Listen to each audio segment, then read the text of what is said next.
Bom dia, tarde, noite ou madrugada, a hora que for. Eu sou Stamato, autor da saga A Era do Abismo e anfitrião da iniciativa Mochileiros do Multiverso, que une e fortalece autores e autoras nacionais através de dicas de escrita criativa e mercado editorial. Hoje eu vou falar do livro O Conjurador, do Taran Mataro, o primeiro livro que é O Aprendiz, que é uma análise de escritor, né, de escritor para escritores e escritoras, que eu realmente falo da minha perspectiva do que eu achei mais interessante nesse livro, que pode tanto cativar os leitores, mas que também pode ensinar boas lições para os escritores também. Então, se você é um leitor ou leitora que quer conhecer mais a fundo os livros, ou se é um escritor ou escritora que quer melhorar a sua escrita criativa, esse tipo de análise é o ideal para você.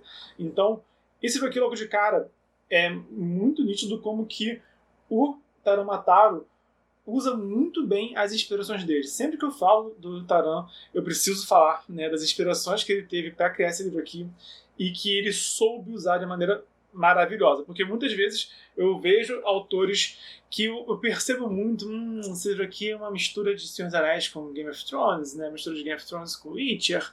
A gente percebe, sabe, quando o autor bebe demais de uma fonte e acaba sendo pouco autêntico, né? E o Taran, ele consegue ser muito autêntico usando excelentes inspirações, que são o Harry Potter. Esse livro aqui se passa numa escola de magia, só que é uma escola de magia num mundo medieval, com elfos, anões e humanos, etc. Outra referência dele foi o Skyrim, né? A gente pode pensar muito em Senhor dos Anéis, mas o que ele gosta mesmo, né? O que ele conheceu mesmo a fantasia medieval foi o jogo Skyrim e também Pokémon, né? Que fez parte da infância de quase todo mundo hoje em dia, né? Que, no caso, os magos desse mundo aqui, eles invocam demônios. Tem aqui uma salamandra aqui no ombro do Fletcher, que é esse herói. Então, como cada mago cada conjurador tem um companion, né? Tem um demôniozinho, um petzinho, sabe? A ideia disso surgiu com o Pokémon.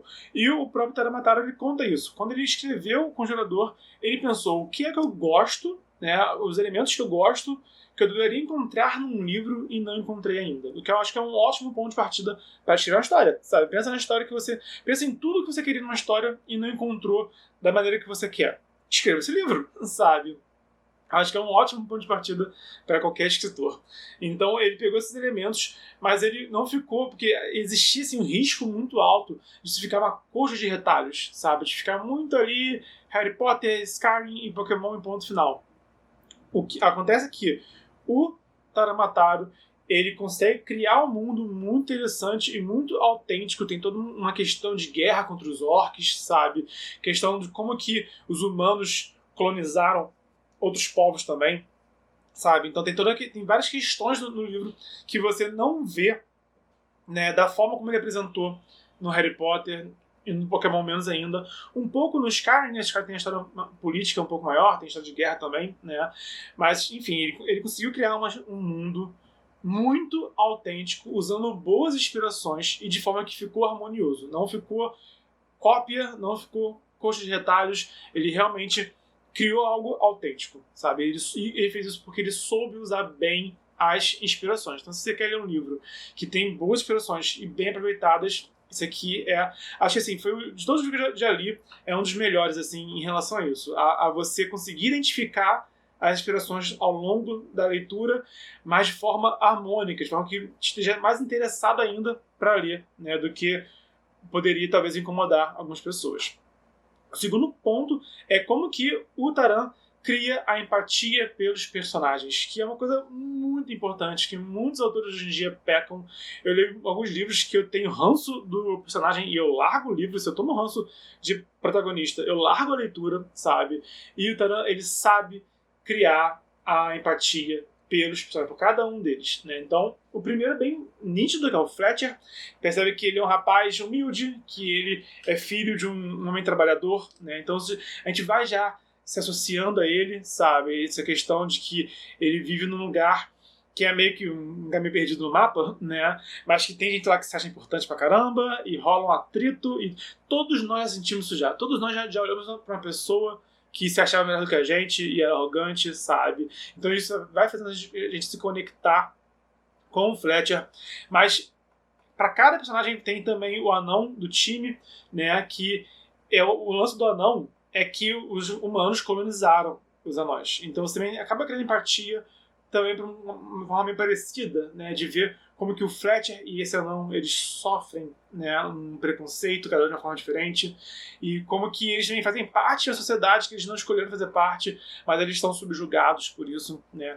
E para finalizar esses personagens empáticos, tem também a elfa do tipo que do grupo, a elfa do time, foi tipo, né? A elfa do time, que ela já é uma pessoa nobre, que ela pode andar com as pessoas também nobres, mas aí ela tem que escolher, né? Vou andar com as pessoas que são favoráveis politicamente, para minha família, para os interesses, ou vou andar com as pessoas que são as pessoas certas, as pessoas que lutam pelo que é certo, as pessoas que estão aí se dedicando, que estão sendo justas umas com as outras, sabe? Então, e é um dilema que acho que todos nós já passamos. Devo andar com as pessoas que fazem o que é certo ou devo andar com as pessoas que me dizem que é certo eu andar, mesmo que elas façam coisas erradas, sabe? É o tipo de coisa que a gente já passou e também já vimos outros passarem também de várias formas, sabe? Então, esses são os 3 principais personagens, tá? E acontece que você cria empatia por cada um deles de uma forma específica. Então, Taran ele conseguiu realmente criar cada um deles de forma bem interessante, que te faz torcer por eles. Isso é muito importante. O seu leitor tem que torcer pelas pessoas certas e torcer contra as pessoas erradas, né? Mas você tem que deixar, o escritor tem que deixar bem claro, o leitor vai ter motivos para torcer por esses personagens e não por esses, e torcer contra esses. O caminho disso é a empatia, tá? E o Taran acertou muito bem nisso. E o terceiro ponto é como que o Taran trouxe questões sociais reais do nosso mundo contemporâneo dentro de um livro de fantasia. O Taran ele conta que ele sofreu racismo na escola. Ele é um jovem inglês.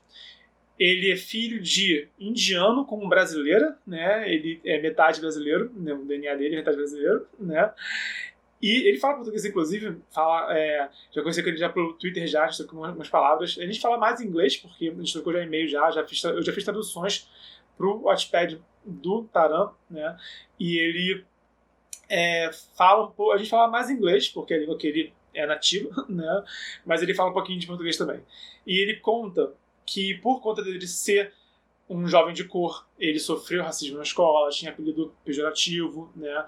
E ele vê como que rola essa segregação lamentável, né? E ele viveu com isso, ele cresceu com isso. Então ele traz disso de forma interessante. Então é bem nítido, por exemplo, como que a relação entre nobreza e plebe do livro do Taran refletem a nossa relação entre ricos e pobres. Por exemplo, as relações de pessoas de raças diferentes na fantasia é um paralelo a pessoas de etnias diferentes, até de religiões diferentes também no nosso mundo real.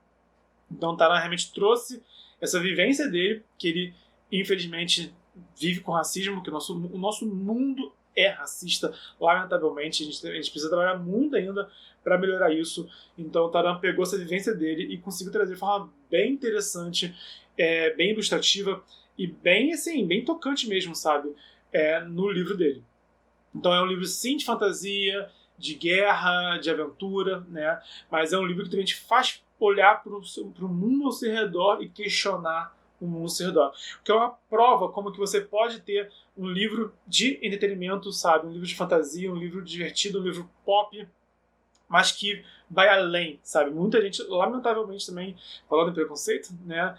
Quer dividir a literatura, a alta literatura, que eu acho que é uma babaquice, desculpa o termo, mas com a literatura de entretenimento, sabe? Hoje em dia tem prêmio, literatura de entretenimento em alguns prêmios literários famosinhos aqui no Brasil, que eu acho babaquice. A literatura fantástica, a literatura de entretenimento tem tanto valor quanto qualquer literatura, tá? E você pode sim abordar questões reais, questões valorosas, você pode sim tocar na ferida do mundo, você pode sim trazer reflexões para os seus leitores e ao mesmo tempo trazer entretenimento, trazer uma leitura divertida, trazer uma leitura também interessante, palatável também para os jovens. Esse aqui é um livro que ele se classifica como IA, né, e YA, né, EA, que é Young Adult, jovem adulto, mas é um livro que pode ser lido assim por garotada, pode ser lido por qualquer adolescente, sabe? Talvez por pré-adolescente, né? É um livro que você pode ser lido, né? E que vai fazer a gente pensar sobre muitas coisas do nosso mundo real. Isso tem muito valor, isso é muito interessante, tá? Então isso é bom pra gente como leitor, sinceramente, e também é bom pra literatura como um todo, que é um bom exemplo de como que a literatura fantástica, a literatura de entretenimento e a literatura jovem adulto vai além do que muitas pessoas tentam dizer que se limita, o que está longe de ser verdade, tá? Enfim, então são esses 3 pontos que eu adorei nesse livro, como que o Taran usou as inspirações dele, principalmente em Harry Potter, Pokémon e Skyrim, como que o Taran cria empatia pelos seus personagens e como que também o Taran aborda questões sociais reais, contemporâneas no mundo dele, na narrativa dele.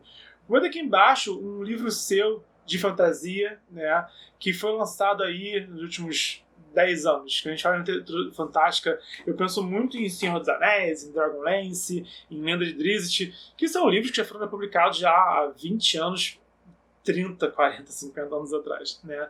E eu hoje em dia procuro mais livros que foram publicados há menos tempo. Dos livros, assim, depois, os livros contemporâneos, sabe, em nível de literatura, em fantasia medieval, global, né, em nível global, dos livros que foram lançados, né, recentemente, eu acho que O Conjurador é o melhor, na minha humilde opinião, de Mero Mortal. Ah, Bernardo, Witcher e Game of Thrones. Witcher e Game of Thrones são de antes dos anos 2000, né?